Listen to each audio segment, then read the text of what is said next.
Okey, selamat pagi kelas. Hari ini kita akan masuk ke dalam permainan yang seterusnya kerana kelas yang sebelum ni kita telah habiskan apa ni? Ini bola tampar. Ya, bola tampar. Sekarang hari ini kita akan masuk ke dalam sepak takraw. Sepak takraw, okey? Jadi kita cuma akan mula dengan perkenalan. Sebelum tu cikgu nak tunjuk kamu video macam mana permainan sepak takraw ya. Okey. Mari kita tengok.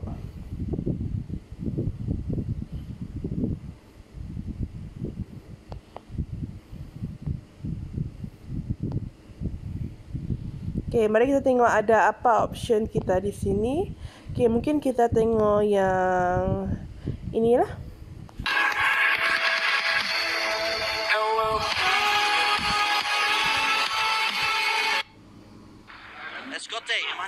Okay. Mungkin kamu nampak di sini ada 3 pemain. Nanti kita tengok ada berapa pemain.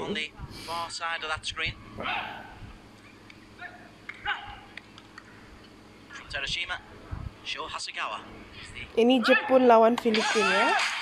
Okay, jadi 3. Tengok pergerakan mereka cuma guna kaki sahaja ya. Dengan kepala. Seperti biasa, bola perlu lantung ke tempat pihak lawan. Kalau pihak lawan tidak dapat membuat serangan dan dia masih dalam gol, maksudnya mereka berjaya. Dia berjatuh di sini. Betul atau tidak? Jadi mereka, kumpulan Filipin berjaya untuk menjaringkan gol.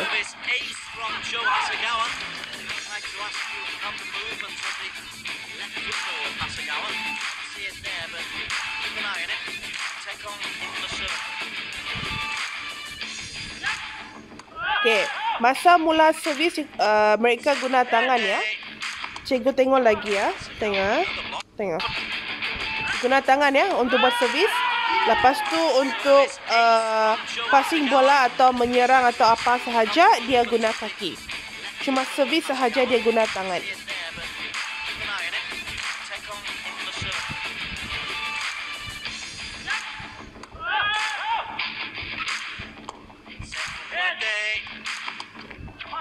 Okey, kamu tengok sentiasa ada orang di sini, satu orang di sini untuk guard dan satu orang lagi dekat jaringan. Jadi 3 orang sebenarnya semua memainkan peranan penting ya. Okey, untuk memastikan pihak dapat membuat serangan dan pihak lawan kalau dia buat serangan mereka dapat adang atau defense.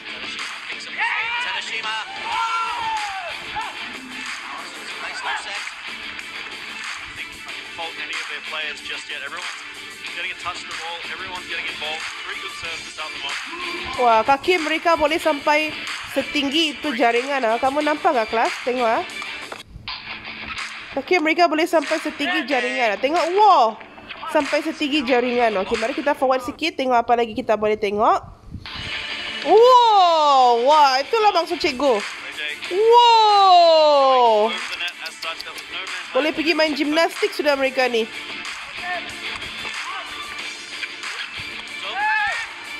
Wow.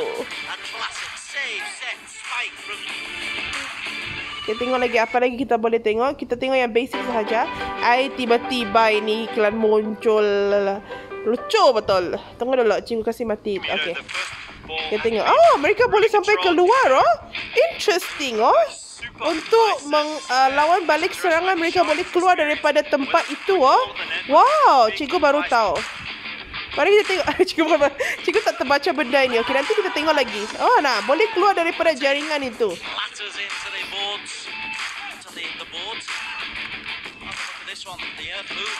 Ni mereka keluar daripada jaringan. Mereka masih boleh terus untuk samput bola itu untuk menyerang kembali ke tempat pihak lawan.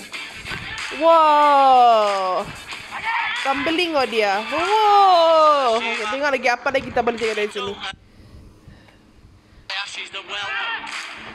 Ini passing boleh naik lantun ke atas boleh lantun ke atas. Mereka boleh tendang ke atas punya.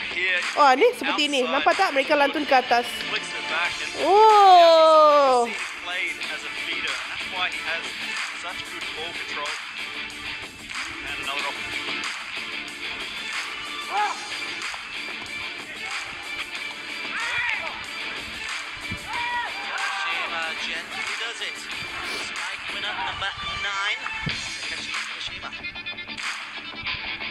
Wow. Wow. Part of the set. It's a 4-point lead.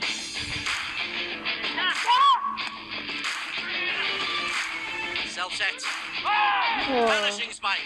Kaki mereka boleh sampai bertembung. Okey, itu saja kita akan tengok. Ini basic yang kita nampak tentang sepak takraw. Mari kita masuk ke dalam bab kita pada hari ini. Salah masuk. Masuk ke dalam drive. Okey, mari kita tengok apa sepak takraw itu ya. Okey. Sepak takraw adalah permainan kategori serangan yang semakin popular di negara kita. Cikgu tak silap, sepak takraw ni bermula daripada negara di negara-negara di sepik pula dia jadi di negara di Asia Tenggara. Cikgu tak tahu siapa yang macam tengok, mari kita tengok apa sejarah dia. Ni, okey, memang Asia Tenggara. Kita tengok siapa yang cipta permainan ini ya. Oh. Dia cakap biasa di Brunei, Indonesia, Malaysia dan Singapura. Kita tengok, tapi orang Thailand, Laos pun main. Kita tengok siapa yang cipta permainan ini. Oh, diperkenalkan kepada orang Asia Tenggara oleh orang Cina dan dia diinspirasikan oleh permainan tradisional cuju, permainan Cina. Lepas tu, saya tahu ini permainan cuju ini. Mereka tendang itu macam itu shuttlecock. Kamu tahu shuttlecock tu apakah? Itu main badminton itu shuttlecock kan, tapi yang Cina punya ini kan dia ada bulu ayam itu. Kalau kamu boleh pergi Google dia. Jadi dari itu mereka diinspirasikan oleh permainan ini. Jadi dari itu mereka tukar jadi sepak takraw. Jadi kalau begitu kita tak tahu lagi siapa yang cipta, tapi mengikut di sini dia cakap yang paling awal, okey, bukti awal wujud permainan ini adalah di dalam abad ke-15 apabila Sultan Melaka bermain dengan bola ini. Kemungkinan besar memang mungkin ni di Thailand pun dia cakap dalam abad ke-15 dan abad ke-16. Okay, kita tak tahu siapa yang cipta permainan ini. Okay, mari kita type siapa cipta sepak takraw.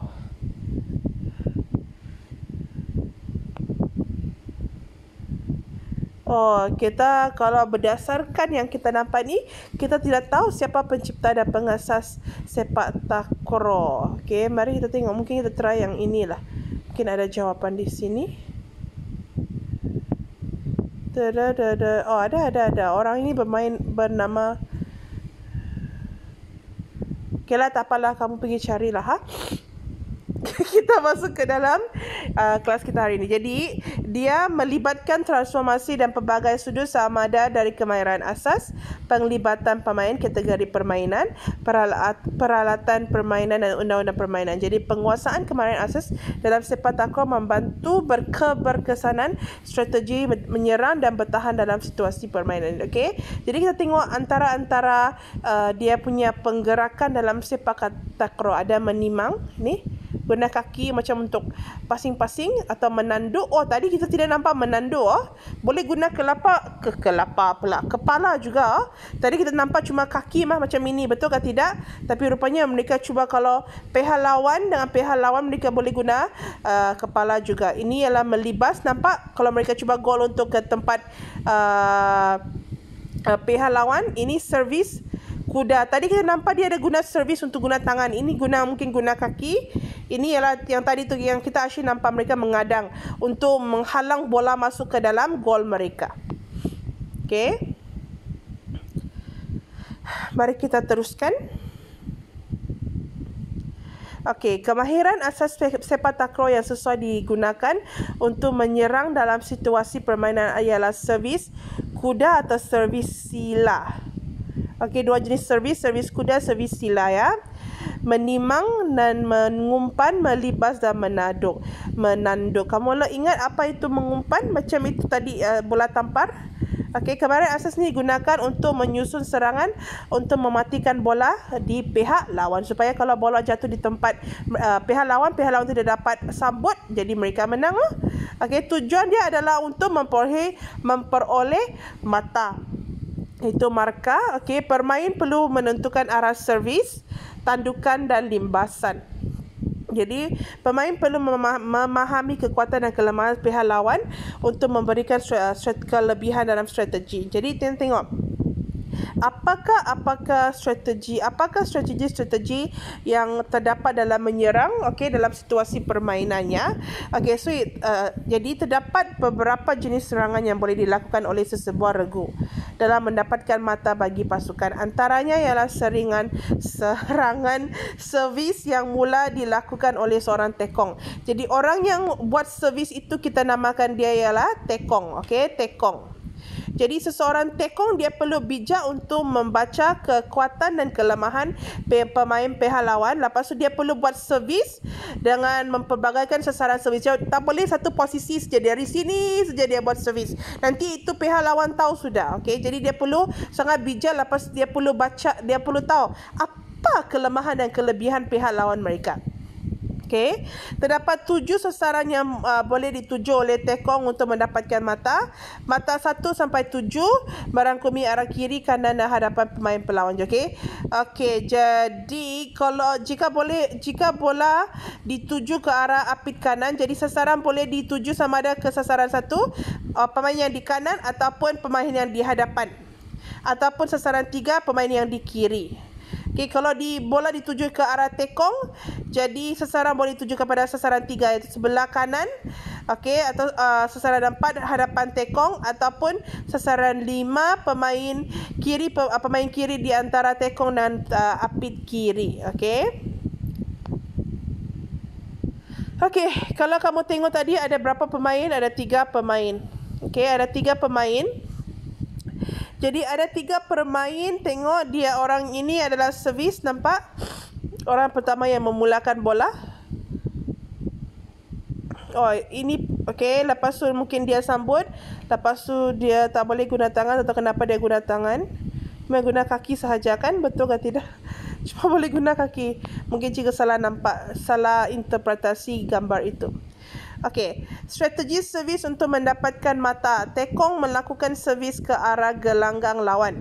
Servis yang dilakukan oleh tekong, orang yang buat servis terpanggil tekong, bergantung kepada situasi lambungan bola daripada pemain apit. Sasaran ditujukan pada kelemahan pihak lawan untuk mendapatkan mata. Servis kencang ke arah sasaran 1, 3, 5 dan 7 akan menyukarkan pemain lawan untuk melakukan serangan balas yang baik. Okey, servis kencang. Kalau servis kencang, servis dari tekong ini dia boleh kelirukan dia punya itu pemain, okey, ke arah pemain 3 atau 5 selalunya menjadi pilihan tekong. Sasaran ini mengelirukan pihak lawan, itu tujuan dia. Jadi servis drop di hadapan jaring merupakan hela tekong untuk mendapatkan mata. Melalui servis ini, pemain lawan akan terpaku kerana tidak menjangka kedudukan bola yang tiba. Servis drop yang selalunya dilakukan apabila didapati kedudukan ketiga-tiga pemain lawan jauh ke belakang dari jaring. Okey, jadi kita akan tengok macam mana strategi serangan yang dikatakan. Okey. Okey. Bola pertama yang berjaya ditimang akan memastikan sesuatu corak serangan berdasarkan strategi serangan yang dirancang. Kita dapat beberapa jenis serangan, 3 jenis. Serangan libasan, serangan tandukan dan serangan juga hela. Okey, tengok strategi serangan libasan. Jadi semua pemain boleh melakukan serangan. Okey, jadi semua pun boleh buat serang. Jadi biasanya apit yang di kanan akan membuat libasan bergantung kepada umpanan. Okey. Apit kiri boleh mengumpan bola dari berbagai arah untuk memudahkan apit kanan mematikan bola yang dihantar. Okey, mungkin yang di kanan akan sedia, lepas tu apit kiri cuba untuk membantu apit kanan. Jadi apit kanan adalah orang yang akan mematikan bola itu. Okey, jadi mereka biasa sangat dekat dengan jaringan sudah ya. Jadi apit kanan perlu sangat bijak untuk menilai kesesuaian umpanan dan melakukan serangan libasan. Jika bola yang diumpan jauh dari jaring, libasan perlu dikawal dan supaya dia tidak keluar daripada gelanggang lawan. Jika bola diumpan berhampiran dengan jaring, libasan, jadi macam tadi kita asyik nampak bola itu sangat dekat dengan jaring kan, jadi kita guna teknik libasan laju dan tajam menuju ke arah gelanggang lawan perlu dilakukan supaya tidak dapat diadang. Okey, perlu sangat cepat supaya pihak lawan tidak dapat untuk mengadang bola itu, ya. Ingat tak, kalau mereka di sini, orang yang di sini macam tadi kita nampak 2 orang tu, perlu sangat cepat supaya siapa yang cepat bola itu akan dapat digolkan ke pihak lawan. Jadi pihak lawan pada masa yang sama perlu mengadang, tetapi biasanya sangat susah kerana action ini sangat cepat. Okey. Semasa melakukan libasan, apit kanan perlu bijak untuk mencari ruang yang sesuai untuk membaca pergerakan oleh pertahanan pihak lawan. Pemain yang melakukan serangan boleh melakukan pelbagai hela ketika melakukan libasan kepada pihak lawan. Strategi serangan tandukan. Okey.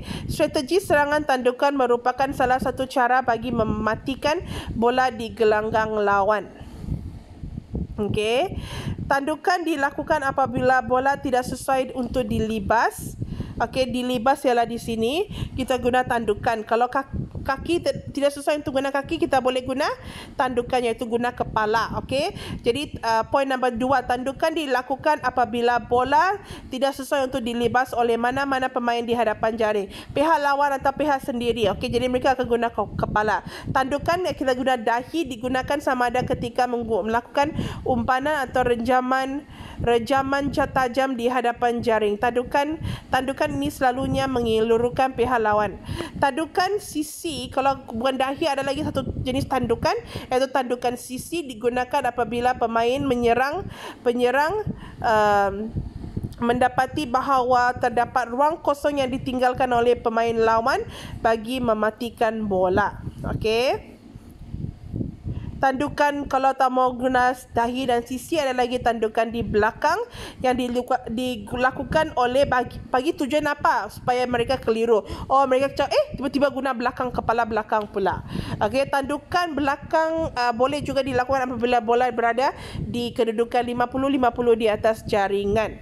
Okey, tandukan yang dilakukan di mana-mana pemain juga ketika menyerang merupakan kalau kamu guna tandukan adalah hela sebenarnya untuk mengelurukan pihak lawan kamu. Okey, mari kita tengok cara bermain. Okey, murid dibagikan kepada 2 kumpulan. Setiap kumpulan ada 3 orang. Okey, kedua-dua kumpulan menggunakan servis yang telah dibelajar. Kumpulan A akan melakukan servis, kumpulan B menerima servis dan bersedia untuk menyerang. Okey, mereka guna servis, guna pelbagai sasaran yang difikirkan sesuai. Kedua-dua kumpulan akan bermain dalam situasi permainan sebenar menggunakan peraturan dan undang-undang dalam permainan sepak takraw. Kumpulan yang berjaya mengumpul 21 markah. 21 markah yang terawal dikira sebagai pemenang. Okey, cara bermain dan menentukan pemenang iaitu libasan. Setiap kumpulan 3 orang. Okey, kedua-dua kumpulan dia menggunakan serangan libasan yang telah dipelajari. Okey, kumpulan A akan buat servis, kumpulan B bersedia untuk melibas, tandukan atau hela. Kerana mereka yang perlu mengadangkan, jadi kumpulan B yang akan bersedia untuk menerima serangan itu dan lepas tu membuat serangan semula. Mereka boleh gunakan teknik libasan, tandukan atau hela.